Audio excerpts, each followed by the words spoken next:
What were actual living conditions like prior to the rise of capitalism at the turn of the 19th century? We have the writings of historians who've done an enormous amount of research on living conditions in Europe prior to the Industrial Revolution. Poverty was so widespread, starvation-level poverty was so widespread that it was not uncommon to find people dead by the side of the road with their mouth full of grass, trying to eat the grass and the dirt because there was no food. The great French historian Fernand Braudel talks about the widespread famine throughout Europe, regularly, persistently, even in the most prosperous, generally prosperous countries like France. How many people prior to the Industrial Revolution died of starvation, of literal starvation?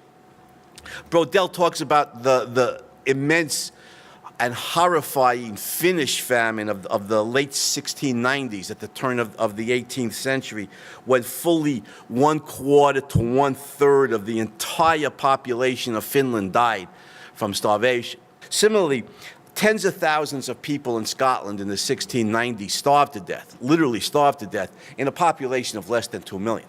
On the eve of the Industrial Revolution in 1760, the overwhelming preponderance of the European population, including in Great Britain, were living on roughly $200 to $300 per year.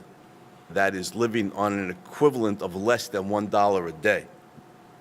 This is the kind of poverty that we're talking about in Europe prior to the Industrial Revolution. The life expectancy in Britain did not reach age 35.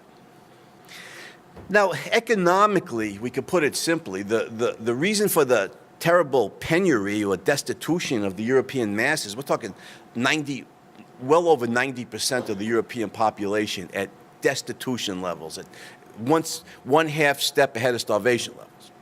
Get cold weather, can't grow crops, and thousands of people are going to die of starvation. Why? Well, we can put it simply, muscle power. Well, that's what they had to work with prior to the Industrial Revolution.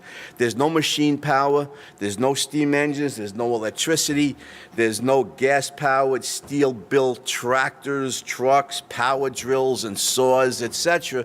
You're trying to grow food, build houses, whatever, with the power of your back, of your muscles, and the addition of draft animals, of oxen or horses. That's it. So what happens? The rise of capitalism and the Industrial Revolution is what happens.